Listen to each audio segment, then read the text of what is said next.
Well, good evening, ladies and gentlemen. Sego ani buju wachea kwe kwe.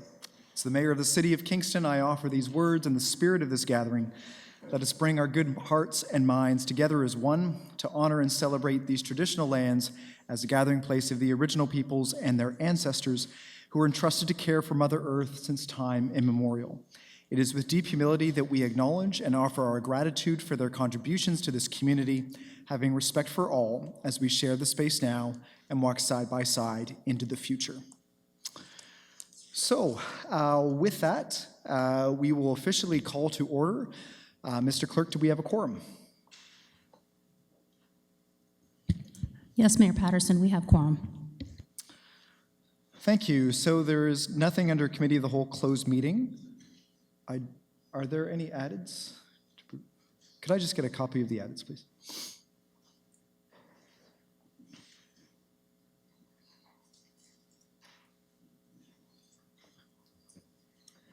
Thank you very much. Okay, so we have an addition to report number 77 from Planning Committee, a miscellaneous business item, and some communications. Can I have a motion to approve the addeds, please? Moved by Councillor Neal, seconded by Councillor Osanek. Please vote.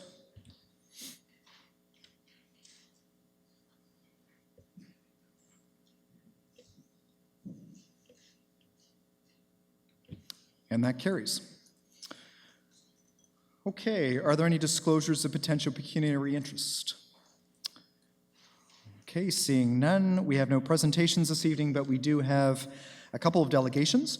First, Connie Ball, Executive Director of the Kingston Humane Society, and Dana Babcock, Vice President of the Board of Directors, Kingston Humane Society, will appear before Council to speak to Clause 3 of Report Number 72 from the CAO with respect to City Animal Pound Services interim contract.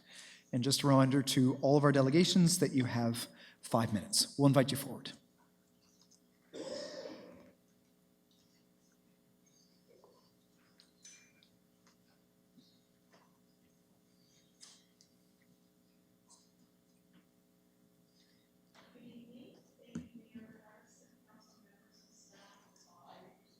Can you hear me? We'll just, oh, there we go. There we go, okay. My name is Connie Ball. I'm the Executive Director of the Kingston Humane Society, and this is Dana Babcock, Vice President of the Board of Directors. We are here regarding the interim contract between the City of Kingston and the Kingston Humane Society for Animal Pound Services.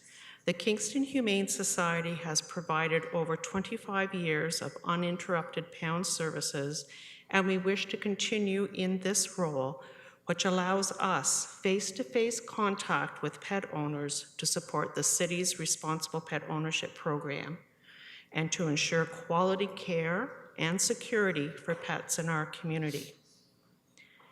Taking on the responsibility of a pound is more than providing housing, food, and water for an animal during a redemption period of 3 or 5 days. It requires specific facility infrastructure, adequate animal housing, animal care standards, and administrative processes to Ontario Ministry of Agriculture, Food and Rural Affairs standards. In addition to those, the city's pound contract also outlines stipulations for operating standards, animal health care expectations, hours of operation, administrative reporting, as well as fee collection and remittance to the city. Regardless of the number of strays, the Kingston Humane Society must maintain and keep the facility to operational capacity, have adequate cages and kennels available, and adequate staffing numbers. We must have skilled staff to meet the pound obligations, supply all equipment, follow legal and contractual administrative procedures, and comply with city operating standards. In our opinion, these standards and stipulations make sense. They reflect a community who cares about animals and pet owners alike. It is a community which does not want to see suffering and disease in their pound. Pound services is very labor-intensive, requiring trained staff. As every employer knows, high staff turnover becomes very expensive and quality of work inconsistent. The Kingston Humane Society must make local job marketplace and offer competitive wages and benefits. The City of Kingston accounts for the greatest amount of usage of Kingston Humane Society resources for pound services. In 2017, city pound animals represented 73% of all pound animals and 50% of all animals coming in our doors. For the first 6 months in 2018, we saw that 75% of all pound animals were from the City of Kingston, and they represented 45% of total animals entering. Due to the volume of city pound animals, there is a static or fixed operational cost incurred. While the pound animal intakes are generally trending lower compared to other years, or some years, we still require the same staffing numbers to meet our obligations. Due to the city's methodology of per animal payment, less animals result in less revenue being received, but our fixed cost remains the same. We propose through this contract to continue to provide quality pound services for the city while satisfying the current lame duck council restrictions. Thank you. Thank you. Are there any questions from council? Councillor Sanik. Thank you, Your Worship. Thank you for the presentation, Ms. Ball. I just have one question, and it's about the database system that the Kingston Humane Society maintains. And for that database, is that where you track where the animals are coming from so that we can see, like, where in the city is the most stray cats, for instance, coming from, the north part of Kingston, or is it scattered, like, evenly throughout the entire city? Do you know offhand or from your memory where most of the stray animals are coming from within the city limits? I wouldn't want to say at point because I don't know for sure, and things change, they are dynamic, but our data system does record the street and, if possible, the postal code of where animals are coming in from, so we could pull something like that for you. Yeah, I think that's just the second part then. I think really beneficial for our bylaw staff to see, because that's where they could try to focus their attention, to try to get the cats, microchipped, or, make the awareness of the responsible pet ownership program, and you should license your pets. That data, I think, would be extremely useful for the city to have, and for then people that are interested, to know about that. Yeah, sure. Thank you. Council. Thank you. I'm just curious about the emergency services provided for animals. It's estimated $1,000 a month for emergency services. So I guess two questions.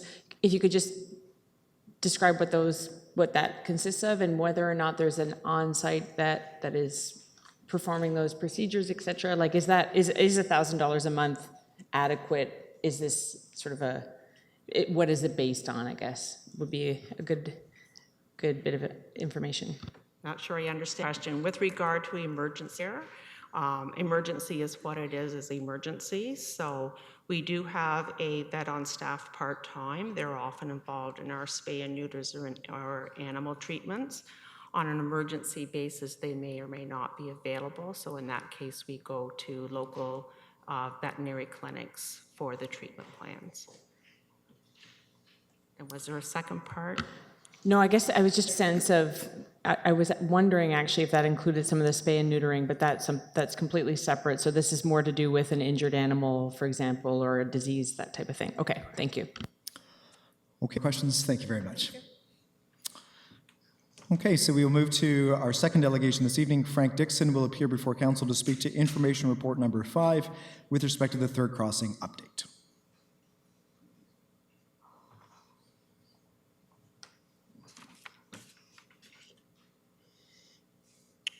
Mr. Mayor, members of council, city staff, fellow Kingstonians, and media members.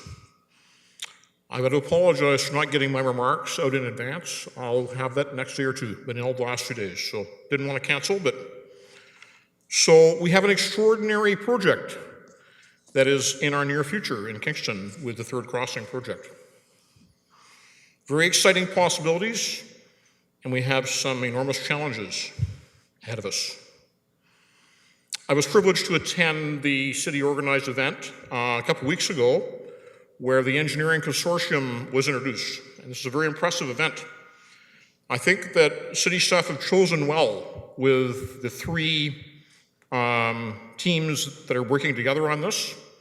Had a chance to talk with a lot of the team members, learned a lot, and also have some things that do concern me quite a bit. I'm going to start with that, and it pertains a lot to the geology that we have to learn a bit more about. And I have a background as a geophysicist, tech person my whole life. I've seen good things happen, I've seen okay things happen, and I've seen some unfortunate things happen in tech projects. So dealing with the geology just for the next little while, we have a variable overburden in the area where we're going to be building the bridge. So the overburden is the amount of silt that is lying between the top of the water and the bedrock. And there hasn't been a lot of tech talk yet about this, but I think we need to know how we're going to do the design when it comes to anchoring the bridge supports in the bedrock. And we need to know also how we're going to be handling the faults that are there. We know that geological survey shows that they're there. And we need to look at how the construction is going to impact activity near there. If you're going to be putting a support right on a fault, don't think that's a good idea. So there's a lot of things we need to learn there, and that's going to impact the design, and it's going to impact the cost. So I'm hopeful that we can get answers to these questions. I'm confident with what I've seen so far, talking with the engineering design people who we have working for us. The next major point is going to be dealing more with the bureaucratic structure of the reporting of how the project is going to be explained to council, the community, media, and everybody else, plus the federal and provincial governments who are providing a lot of the funding. $180 million is a lot of money, and that's a lot of responsibility that the team and city staff have to Kingstonians, Ontarians, and Canadians overall who are providing that money. And I haven't seen anything discussed about this yet. And what I would like to see happen is regular reporting from city staff to council committees and to council itself with the information available in a public access possibility. We have a very good environment committee, which I think would be the ideal vehicle to handle this. Every 2 or 3 months, city staff could report to that committee, and the members of that committee would know what's going on. And we can hopefully identify issues before they really become too serious.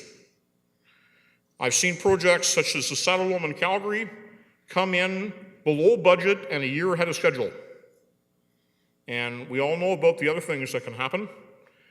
Prices getting way beyond what they're supposed to be. This gives me concern because a couple recent projects in the city have fallen into that category. The front road renovations, the city had to change contractors. The contractor that finished the work lost on the original bid. Took about 1.5 years or 2 years longer than it was supposed to take. The Breakwater Park project came in over budget. So this gives me great concern that we're going to have trouble with this project. 30 seconds. My last point is something else I'd like to see happen.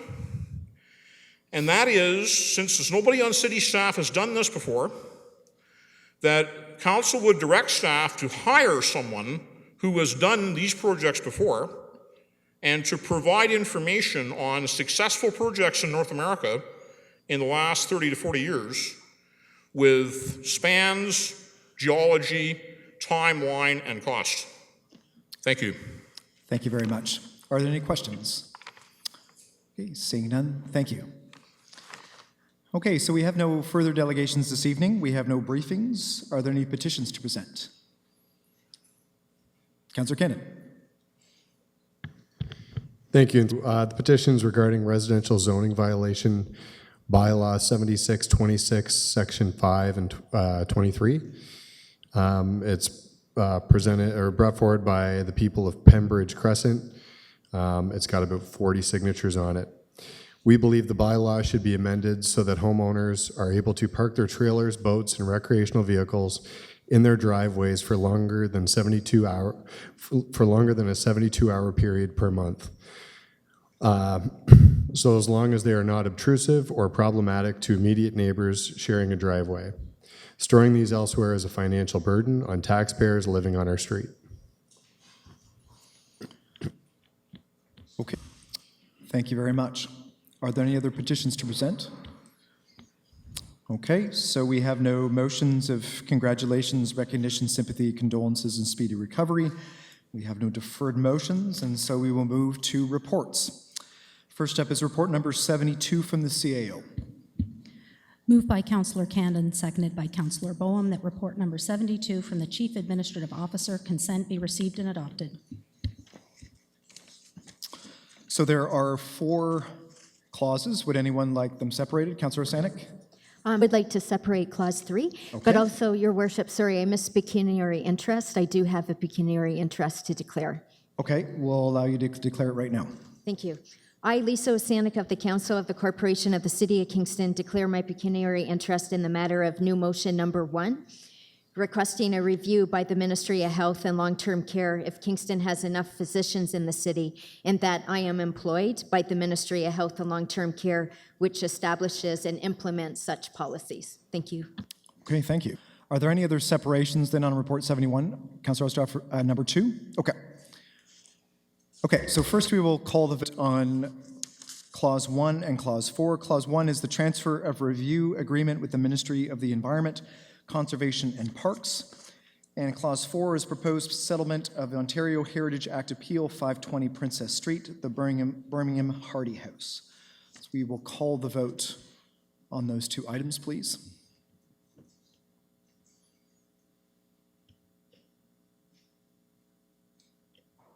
Please vote.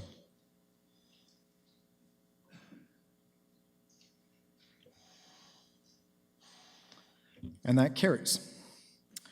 Okay, Clause 2, Land Exchange Agreement and Lease Agreement for Boundary Road Allowance, Canadian Wollastonite. Councillor Osterhoff. Thank you, Mayor Patterson. Just need to seek a little clarification. I have spent some time on this file, and I just want to, it does have an impact and effect on residents in Countryside, and I would just want to ask, I guess, on behalf of some of the residents out there about that road, and maybe clarification that it will not be used by as in the potential expansion of this quarry, to make sure that it's not going to change as far as getting the heavy use of equipment and road on that road, on Seabrook Road. And so that's a concern for me and the residents in that area, and how this agreement, how do we understand that so that we can have confidence for my constituents? Mr. Hugenboss. Thank you, and through you, Mr. Mayor.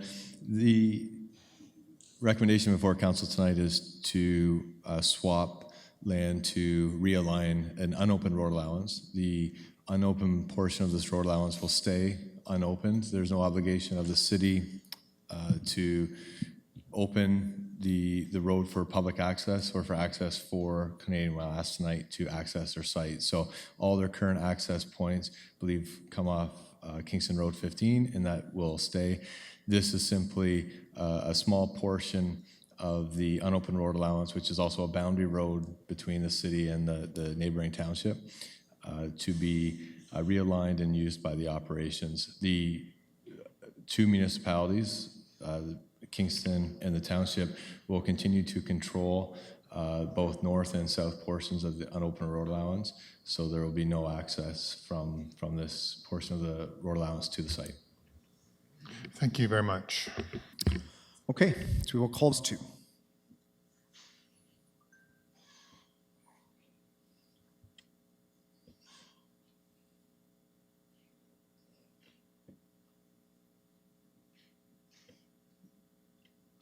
And that carries. Clause 3, City Animal Pound Services Interim Contract. Councillor Sanik. Thank you, Worship. Through you, I have two. One of them is there's a revised term in that the Kingston Humane Society shall no longer be required to respond to requests from the city to pick up injured animals or to assist the Kingston Police. So that's now going to be handled by animal control officers. Like if somebody sees an injured animal at midnight, how someone, like before people were calling the Kingston Humane Society. So who do they phone now to try to get through to somebody at midnight if there's an animal on the road that's just been hit by a car? Mr. McLean. Through you, Your Worship, we can respond to that through our bylaw enforcement officers or our animal control officers, and after hours through our contracted service. So we're in a position to respond to an injured animal call 24/7 throughout the city, and the contracted services have provided that service to us for a while. This is something that the Humane Society has not actively provided to the city for a while, so we're just formalizing that fact in this new interim contract. Okay, just to build on that, so they dial 60000, and then is it extension 3135, or what extension would they call to get through to somebody after hours? That's what I don't understand. Through you, Your Worship, on the city website, there are phone numbers for various times. So just a point of clarification, during the fairly extended hours that we have animal control officers on now, they can call 613-546-4291, extension 3135. But after hours, there's an extension 3117. I'll stand to be corrected on that, but it's on the website, and that will take the call or redirect the call to the after-hours contracted service. Thanks for that extension. I hadn't heard of that one before, 3117. The other part is, for the recommendation tonight, the last clause is that a service and cost assessment will come back to the new council, I suppose. So I just wonder, like, the contract we're in right now goes back to 2013 because it's been a 5-year contract. So when that report is written and brought to the new council, because some of us might not be on it, and the new councilors won't have all the background from, the past many years, if that could all be provided, because the very first time the pound contract went out for tender was in 2013. So if we could have like a table in that report that shows what the costs were for the pound contract in, say, 2011, 2012, and then what they were, because as Ms. Ball mentioned, in 2013, the new contract that's been in existence, it went from sort of a flat fee to a per pound, like a cost per animal, and that's when costs started to go down, and as we have in our report, then it wasn't paying for the full cost of each animal anymore, and that's why we're seeing the increase tonight, because the contract has to pay for the care of the animal. We don't want the Kingston Humane Society to go bankrupt, but we also don't want the city to get a bad deal. So just if that report, if it could give as much history as possible of multi-year price comparisons, not just this year compared to the new contract, but going back even before there was the current pound contract from that 2013 tender. I think that information would help paint a more clear picture. Would that be possible? Commissioner Hurdle. Thank you, and through you. So in the next report, we will provide more background information as well as an assessment, as we indicated in that last clause of the recommendation. A more detailed assessment. We did not have a lot of time to provide that to council this time around because of the time frame we're dealing with and the expiry of the current contract.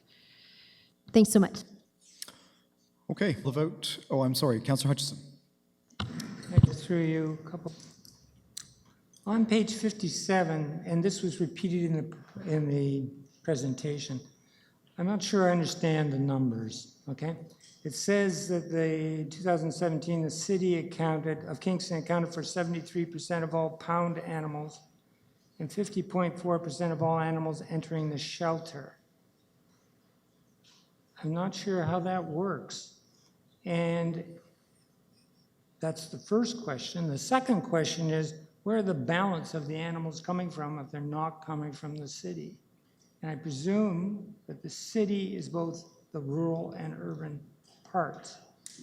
So if you could explain that, I'd appreciate it. Mr. McLean? Through you, Your Worship.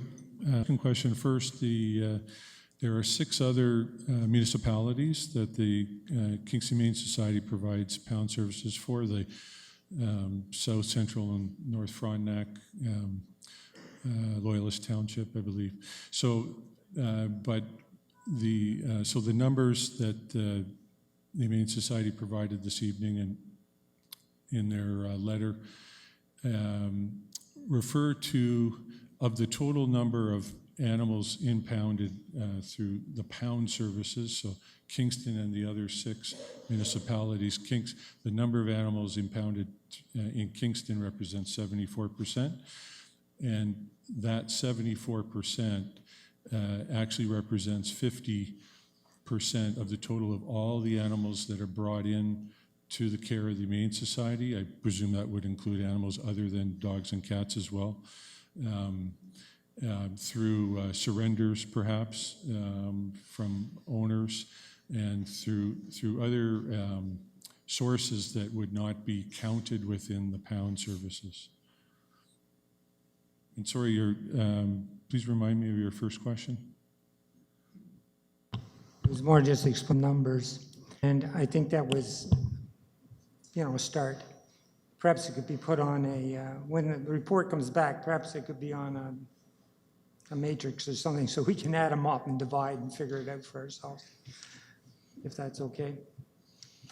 Because it's hard when you're just listening to it and giving these whole numbers to figure out how those proportions are working and whether we're to factor in, are we paying a reasonable cost for the services the city receives, which is, one of the things council should be concerned with, I think.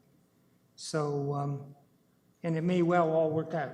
I just find it difficult to do it with these numbers because they're not really broken down by numbers. So I can figure out what the percentage, where you got the percentages, that's all. So it doesn't have to be answered tonight, but I think it would be good if it was. Thank you. Thank you. So we'll call the vote 3, please.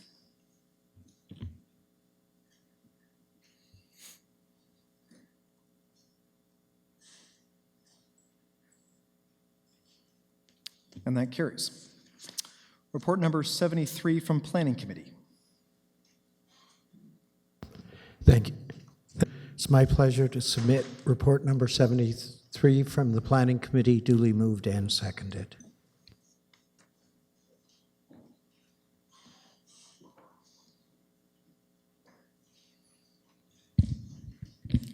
Moved by Councillor Neal, seconded by Councillor Osterhoff, that report number 73 from the Planning Committee be received and adopted. Okay, there are 2 clauses. We will vote on them together unless there's a request for separation. Seeing none, Clause 1 is approval of an application for zoning bylaw amendment 316 Albert Street. And Clause 2, approval of an application for zoning bylaw amendment 355 King Street West. So we will call the vote, please.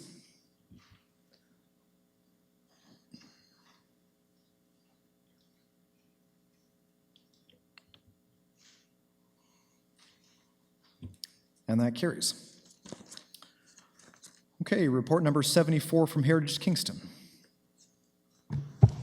Thank you, Mayor Patterson. It's my pleasure to present report 74, duly moved and seconded from Heritage Kingston. Thanks.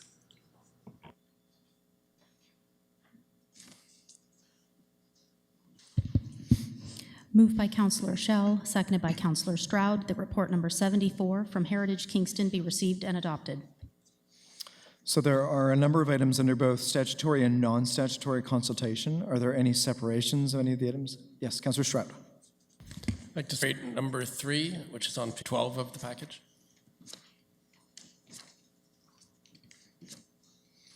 It's the last item, I guess. Right, so number 3 is not supported for Kingston. Okay, so first we will vote on the balance of the items. So everything except for number 3. Please vote.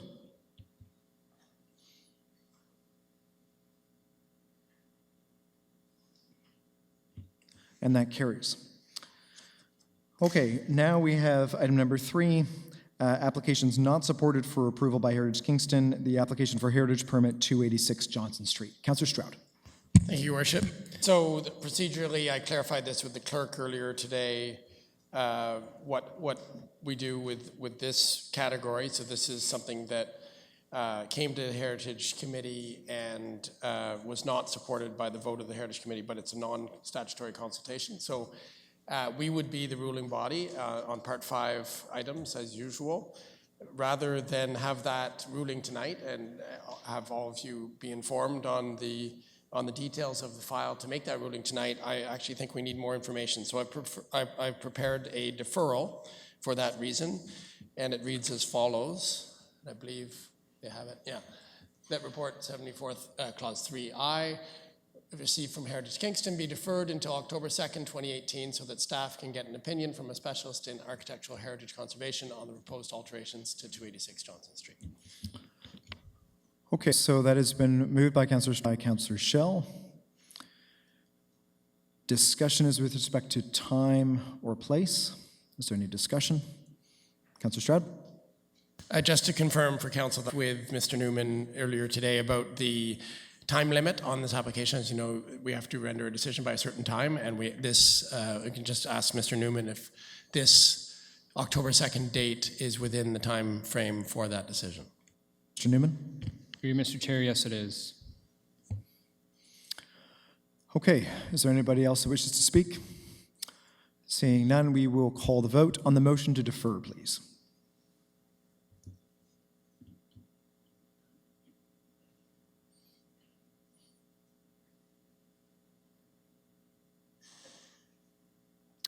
And that carries. Okay, next up is report number 75 from the Nominations Advisory Committee.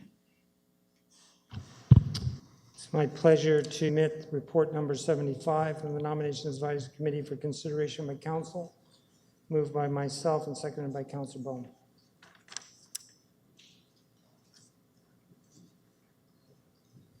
I think I need this for this. Sorry? I need, this comes later, it's on the same piece of paper. This is just. No, it isn't. Oh, wait a minute. No, it's the public appointments. This is the Okay, report for all right, nominations. fine, yeah, okay.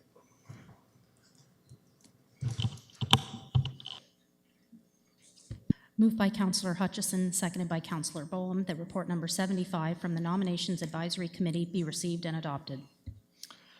Okay, so there's just the one clause, public appointments to the Kingston Election Compliance Audit Committee, that Mike Bell, Andrew Cole, and Kim Mithro be appointed to said committee for a term beginning September 30th, 2018, and ending November 15th, 2022. We'll call the vote, please.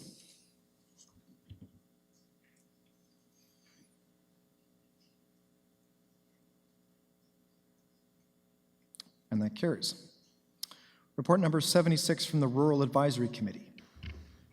Thank you, Mayor Patterson. I am the Rural Advisory Committee report number 76, duly moved and seconded.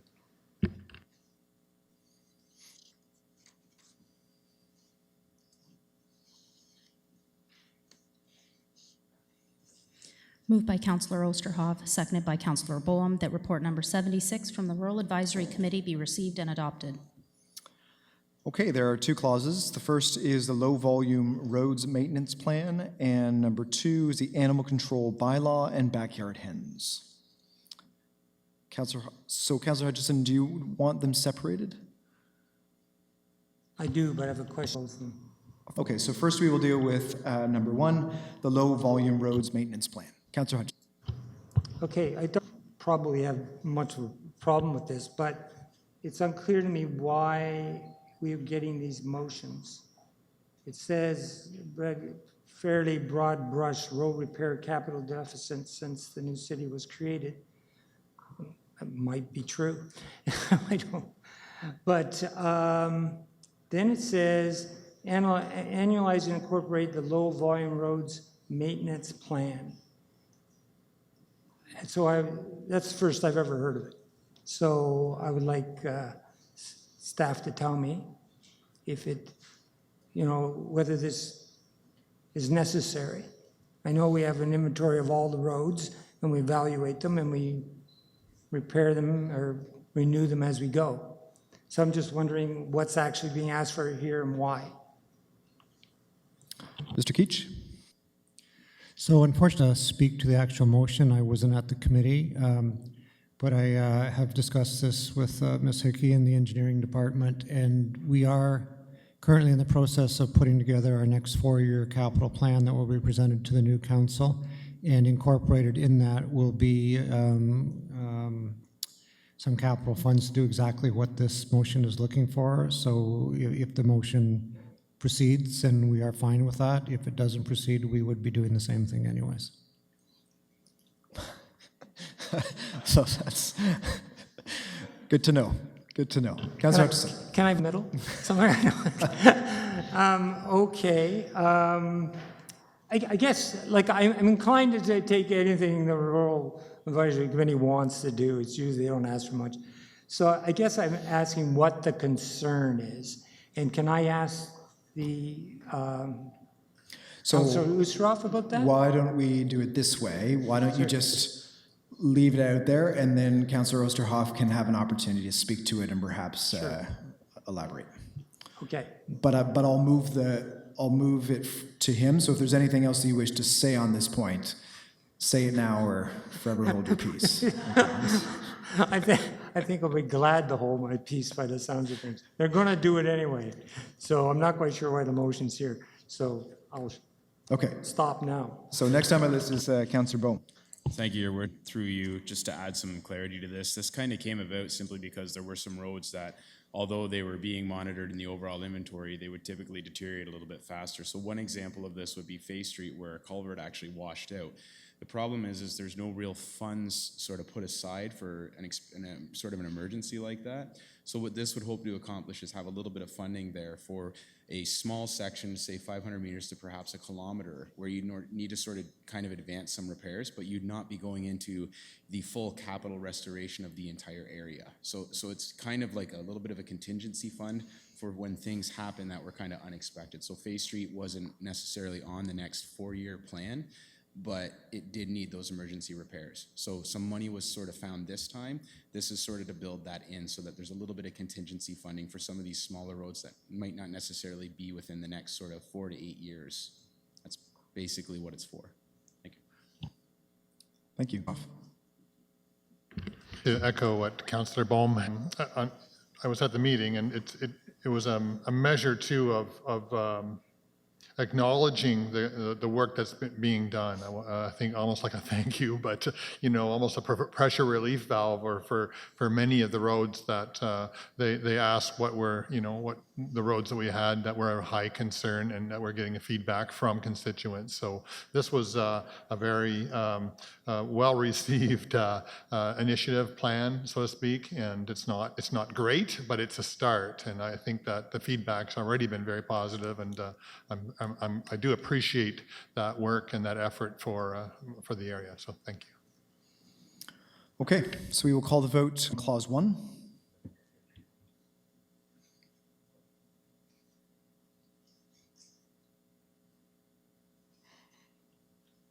And that carries. Clause 2, Animal Control Bylaw and Backyard Hens. Councillor Hutchison. Why I'm asking these questions is more to understand what the concerns of our rural population is.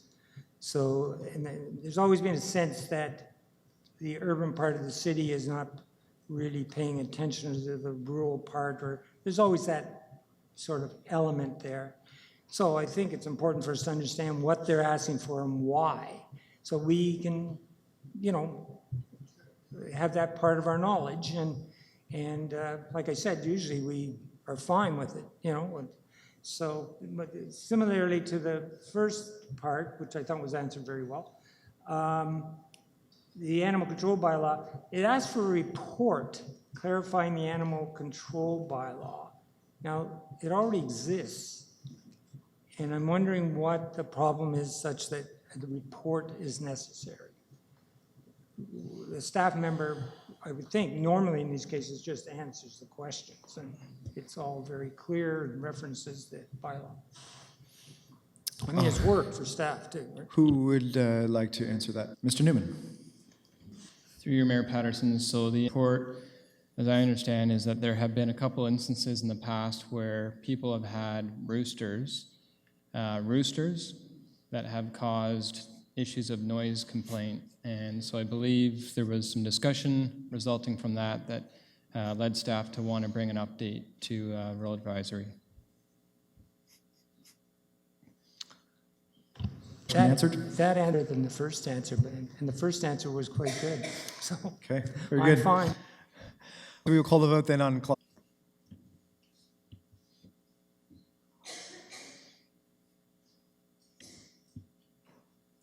And that carries. Report number 77 from Planning Committee. It's a pleasure to submit report number 77 from the Planning Committee, duly moved and seconded.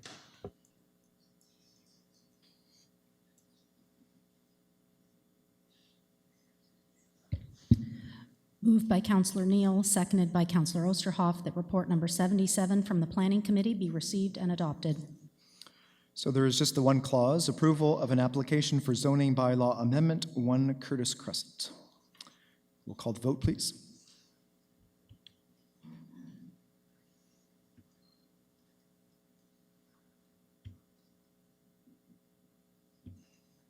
And that carries. Okay, we have nothing from Committee of the Whole. We have a number of information reports. If you have a question, just raise your hand as I read through them. At number 1, second quarter operating budget status report for 2018.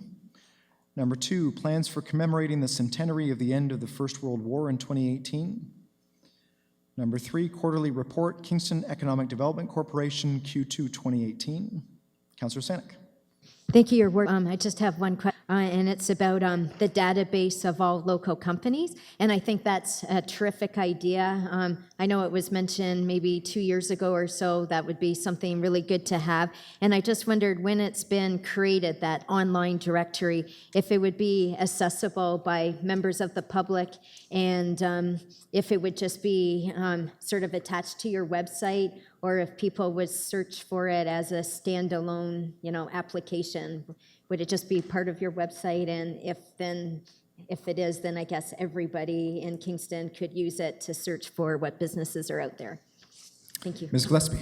Through you, Your Worship. So the intent is to have it available online for all residents as well as investors looking at the city to be able to utilize and to be able to search not only by company name, but by classification sector. So that's currently in the works with our web provider. Okay. Moving on, number 4, quarterly report, Tourism Kingston, Q2 2018. And number 5, third crossing update. Okay, we have no information reports from members of council. Miscellaneous business. Number 1, that the resignation of Kayleen Shea from the Committee of Adjustment be received with regret. Can I have a mover, please? Moved by Councillor Schell, seconded by Councillor Osanik. Please vote.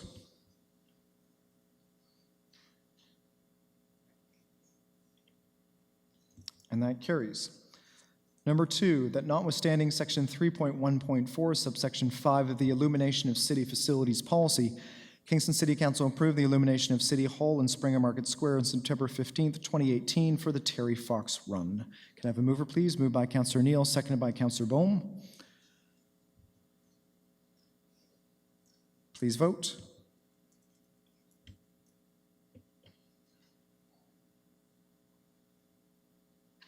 And that carries. Okay, we have one new motion, moved by Councillor McLaren, seconded by Councillor Hutchison, Whereas Kingston has been designated a non-high needs community for family physicians in general practice and family medicine, and whereas family physicians are incentivized to practice in high need communities, and whereas because Kingston is designated a non-high needs community, family physicians are restricted from practicing in Kingston under the most desirable practice models such as family health teams. And whereas there is a growing number of unattached patients in Kingston, and whereas the existing number of family physicians are unable to increase their patient roster size due to existing demands of patient caseload, and whereas Kingston's existing supply or availability of family physicians continues to decline due to deaths, retirements, relocations, reduced patient roster size due to increased complexity of care for patients, and changing work-life balances. And whereas physicians working at institutions such as Corrections Canada, CFB Kingston, and Queen's University are counted by the province but are often engaged in research or other academic activities and therefore do not carry a full patient roster, if at all. And whereas our population, especially students, continues to grow, and while family physicians may obtain a license and billing number to practice in Kingston, few consider it due to an imbalance in practical management demands and compensation and remuneration models, resulting in physician income declining by 29% over 5 years. Therefore, be it resolved that the City of Kingston, or City Council of Kingston, strongly petitions the Ministry of Health and Long-Term Care to reevaluate Kingston's designation as a non-high needs community and recalculate the physician services level, taking into consideration our true need based on the number of unattached patients in our catchment area, recent and ongoing attrition in the population of family physicians, the actual size and complexity of patient rosters in existing family physician practices, emergency department utilization rates, the presence of family physicians who do not have a family practice open to the general public due to their affiliation with institutions, and that this motion be shared with the Premier of Ontario, the provincial opposition party leaders, the Minister and critics of the Ministry of Health and Long-Term Care, and our MPPs Randy Hillier and Ian Arthur. Councillor McLaren, you have the floor. Thank you. So this started, I guess, when I was campaigning for the first time, and I heard some of these concerns at the door. And having looked into it briefly after I got elected, I discovered that Kingston had a very good plan for a while there, that it actually attracted a great number of physicians that actually helped bring us to a better position. However, I also understood shortly after a successful plan was initiated by KEDCO that the province shut it down. And essentially they shut it down by putting in a model that disincentivizes people from coming to our community by cutting their service or cutting their income essentially by 29%. And despite the fact that Kingston is an incredibly livable city, it seems that 29% is not enough compensation. So, as I was going door to door again recently, it's been coming back up, and probably a lot worse than it was in the past. One of the reports that I had read from KEDCO was that a few years ago, there was about 33,000 Kingstonians who were not attached to a family doctor. And that is equivalent to saying you can't get health care of the family kind, which doesn't seem to me to be something that is a good thing, especially in Canada, where we're supposed to have universal health care. So this motion, essentially, after having consulted with KEDCO, and it was very helpful, thank you very much, and subject matter experts with precise wording, this is what many believe we should be asking to have done, because as a result of our growing population and attrition rates of family physicians, the situation is probably getting worse for a great many people, and it's time that we do something about it. And Kingston is a very special place because we have so many institutions that are actually, that have family physicians but aren't counted. And so that puts us at a major disadvantage compared to other communities. So I hope that you will consider supporting this and that we can send a strong message to the government and ask them to help the people of Kingston. Thank you. Thank you. Neil. Thank you. I want to thank the mover and section. I also have a very modest amendment to the final resolve clause that directs who to notify, and I spoke with the mover of this, so I'm hoping this could be considered friendly. We should add the KFL&A Public Health on the distribution list, if we could. I think we could consider the amendment. Thank you. Is there anybody else that wishes to speak? Councillor Holland? Thank you, and thank you, Seconder, as well, for this motion. I just wanted to bring up a couple of points regarding maintenance, retention, essentially, of physicians. So some of the issues that were identified, I guess, and the work that KEDCO's done has been quite significant in that many physicians nowadays who are finishing their studies are interested in or less interested in running a business. So this is why the decline of the family practice, essentially, because the overhead costs and the taxes and things associated with running a business, the demands on the working lives of individuals, young physicians, are really intense.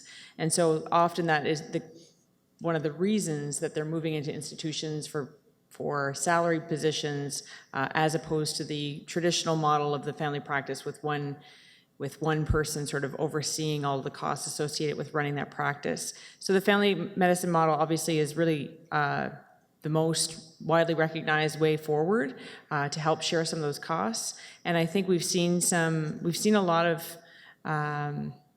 we have really great resources in the city for lots of highly trained, qualified physicians who do decide to stay, but I think some of the work that is ongoing that this motion points to are the work-life balance, the quality of life aspects of Kingston that we as a council and staff have been working towards to ensure that physicians who are trained recognize that they can start their lives here and that there are benefits, that it is in their own individual self-interest to stay in the city. Because, I mean, essentially the issue is we cannot tell physicians where to practice. The federal government and provincial governments have been concerned for a long time about rural practice and the decline of services in those areas. So it's important for us to, I think, along with this motion, continue on the path of promoting the city as a wonderful place to live and work, and especially for younger people who want to start their careers here. Thank you. So we will call the vote. Oh, I'm sorry, Councillor Bohm. Thank you, Your Worship. I also heard this at the door about 4 years ago when I was going door to door, and I remember the conversation quite vividly. And I also remember explaining to the person the different levels of government and kind of what we can control and what the province can control and what the federal government is in charge of. So I'm going to support this. I just want to caution, though, that this does sometimes create confusion when we do these motions towards other levels of government, because this is really something where in those conversations you should be encouraging those people to contact the MPPs directly, because all this is a motion from City Council saying we think these things need to be considered. Whereas what really generates change is the grassroots movement of all those people who are concerned calling those MPPs directly. So we can add our weight to that, and thank you for bringing this forward, but my concern is we have to, if this is fine, but those people still need to call the other levels of government, and in this case, the provincial government themselves, because we are a united voice as Kingston City Council. They need to hear from the people that actually have these concerns directly. So my fear here is that if we take up all these causes and just send this on, then those people aren't going through the next step, which is contacting the people who can actually initiate this change. And if we send too many of these, it becomes just so much noise in the wind. So I will support this, but I want to caution that my message here is to the people that are concerned about that, contact the appropriate level of government, in this case, the MPPs, which are listed there, which represent Kingston and the islands. I know there's a few other issues that have come up, and it's generated some confusion as to who's actually responsible for it. And we're the closest level of government, but we have to be sure that we stay within our mandate as well and explain who they should be contacting, because that's key to actually initiate the change. Thank you. Thank you. Councillor Stroud. What the heck? I'm a nurse, I might as well say something. I like the previous speakers, I think we're all going to support the motion. And I just want to speak from three different perspectives. So as a nurse, I have to point out that a lot of the gaps in these family practices that in Kingston, and I know this firsthand, are being actually filled by nurse practitioners. And that's not mentioned in the motion. We also need more nurse practitioners. They provide family care practice just alongside doctors in the same practices sometimes. So that's my first point as a nurse, a little shout out to the nurse practitioners. And my second point as a resident of Kingston is that is that if this came up, I'd like to echo the basic point of Councillor Holland, that I would emphasize the great things Kingston has to offer, and that perhaps we do have 29% worth of value to add to the equation so that family physicians will still come here if they want to think of it in the dollars and cents terms, and try to quantify the great things that Kingston has to offer that offset the unfortunate disincentivization by the province.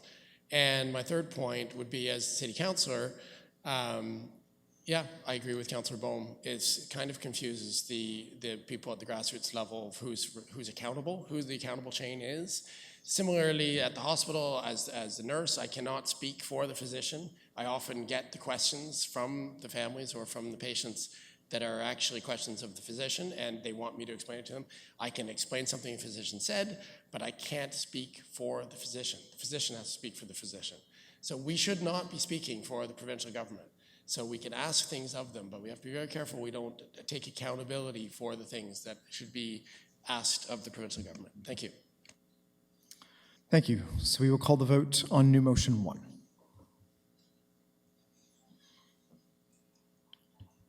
Please vote. And that carries. Okay, are there any notices of motion? Seeing none, Mr. Clerk will ask for minutes, please.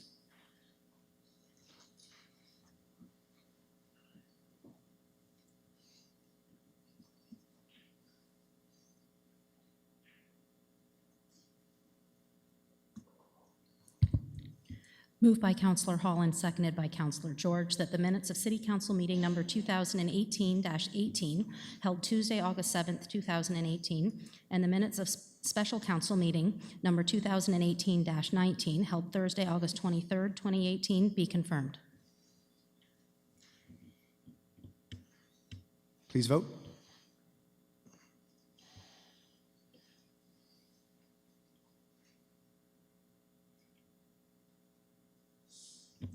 And that carries. Okay, we have some tabling of documents, number of communications. Is there any other business?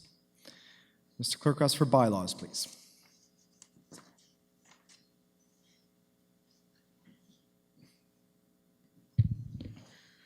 Moved by Councillor Holland, seconded by Councillor Schell, that bylaws 2 through 17 be given their first and second reading. Please vote.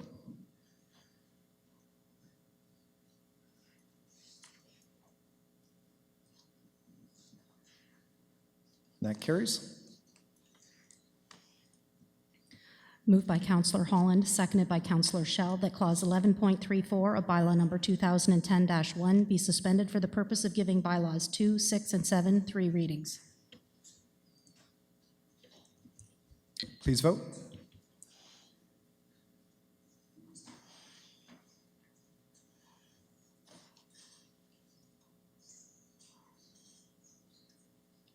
One more, please. That carries. Moved by Councillor Holland, seconded by Councillor Schell, that Bylaw 1 as amended and Bylaws 2 through 17 be given their third reading. Please vote.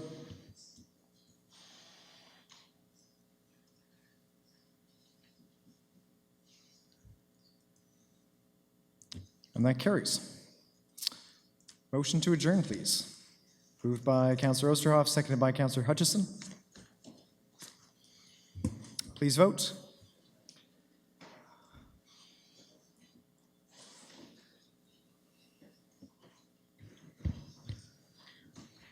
Two more, please. Please vote. One more, please.